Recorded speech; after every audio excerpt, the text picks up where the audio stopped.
Madinah pecah oleh tangisan dan ratapan yang memilukan. Semua menangis, teringat masa-masa indah bersama Nabi Muhammad SAW.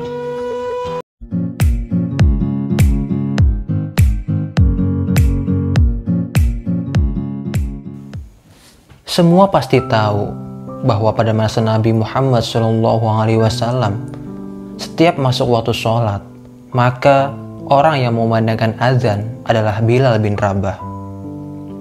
Bilal ditunjuk karena memiliki suara yang indah. Pria berkulit hitam asal Afrika itu mempunyai suara emas yang khas. Posisinya semasa Nabi tak tergantikan oleh siapapun, kecuali saat perang saja atau saat keluar kota bersama Nabi Muhammad SAW. Karena beliau tak pernah pisah dengan Nabi kemanapun Nabi pergi. Hingga Nabi wafat pada awal 11 Hijriah. Semenjak itulah Bilal menyatakan diri tidak akan mengumandangkan azan lagi. Ketika Khalifah Abu Bakar radhiyallahu an memintanya untuk menjadi muadzin kembali, dengan hati pilu dan sendu, Bilal berkata, "Biarkan aku menjadi muadzin Nabi saja. Nabi telah tiada, maka aku bukan muadzin siapa-siapa lagi." Khalifah Abu Bakar terus mendesaknya, dan Bilal pun bertanya, "Dahulu ketika engkau membebaskanku dari sisaan Umayyah bin Khalaf, apakah engkau membebaskanku karena dirimu atau karena Allah?" Abu Bakar radhiyallahu an hanya terdiam. "Jika engkau membebaskanku karena dirimu, maka aku bersedia menjadi muadzinmu. Tetapi jika engkau dulu membebaskanku karena Allah, maka biarkan aku dengan keputusanku ini." Dalam riwayat lain, ketika menghadap Khalifah Sayyidina Abu Bakar radhiyallahu an untuk meminta izin, Bilal berkata, "Wahai Khalifah, aku minta izin." "Minta izin apa?" kata Sayyidina Abu Bakar. "Tolong izinkan aku untuk tidak mengumandangkan azan lagi." Sayyidina Abu Bakar berkata, "Wahai Bilal, aku tidak akan menurunkan orang yang pernah diangkat oleh Rasulullah." Bilal mengulangi lagi izinnya itu. Namun Sayyidina Abu Bakar tetap tidak mengizinkannya. "Tidak, kecuali engkau punya alasan," kata Sayyidina Abu Bakar radhiyallahu an. Bilal pun memberikan alasan, namun dengan derai air mata. Sambil Bilal melihat ke menara yang biasa ia tempati untuk memandangkan azan. Kemudian Bilal melihat ke kuburan Nabi yang dulu adalah kamarnya. Sambil berkaca-kaca, Bilal berkata, "Wahai Abu Bakar, kebiasaanku dulu di waktu Nabi Muhammad hidup adalah sebelum waktu sholat, aku membangunkan Nabi Muhammad, 'Ya Rasulullah, waktu sholat.' Dan kadang Nabi Muhammad yang datang ke tempatku lalu berkata, 'Bilal, waktu sholat.' Kemudian setelah itu, aku bersama Nabi Muhammad mendekat ke menara dan aku naik. Nabi Muhammad melihatku, lalu aku menghadap ke kiblat. Sebelum aku azan, aku selalu menoleh kepada Nabi Muhammad yang ada di tempat itu. Kemudian aku melakukan azan. Setelah itu, aku turun disambut Rasulullah. Itu yang aku lakukan sehari 5 kali dan berulang-ulang. Sehingga sungguh suasana itu mengingatkan aku pada Rasulullah SAW.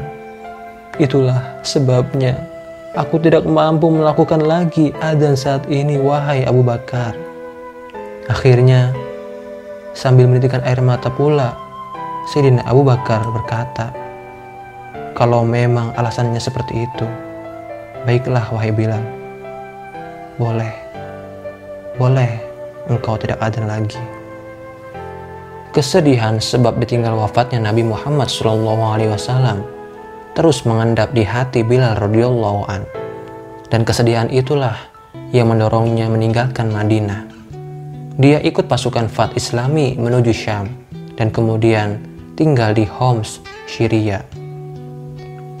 Lama Bilal radhiyallahu an tak mengunjungi Madinah.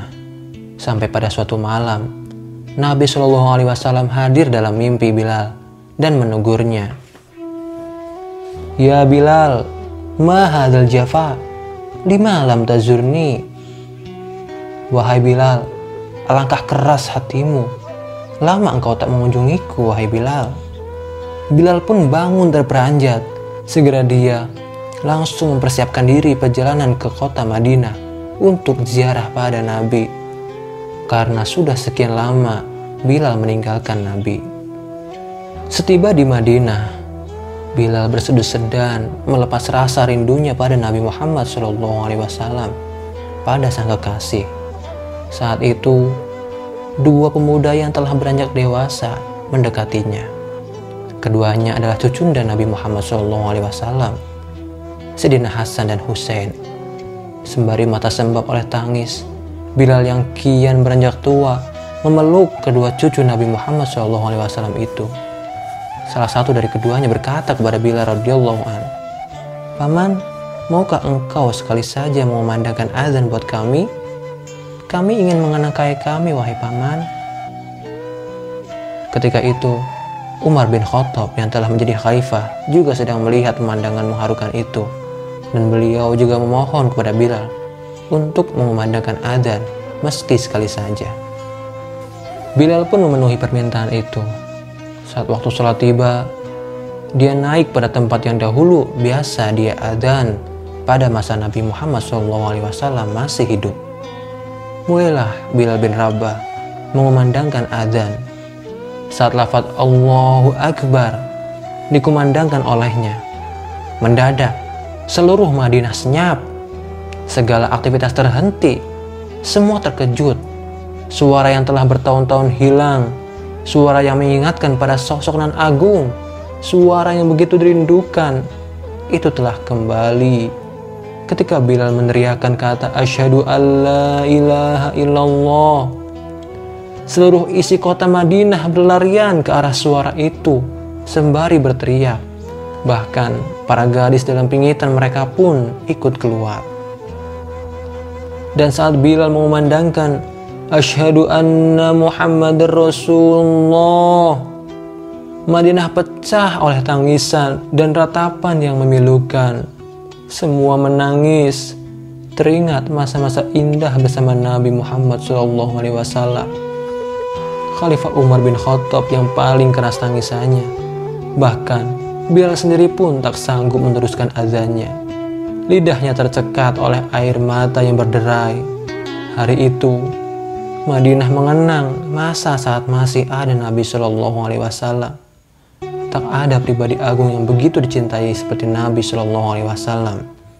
Dan azan itu, azan yang tak pernah dirampungkan itu, adalah azan pertama sekaligus azan terakhir Bilal radhiyallahu an semenjak Nabi SAW wafat.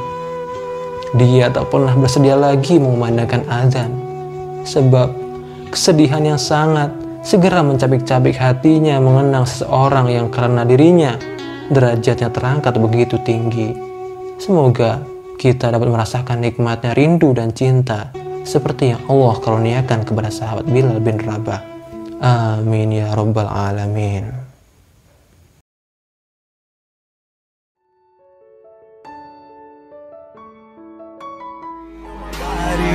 Icon, man, and my girl about a 10. I should fuck her in the Benz.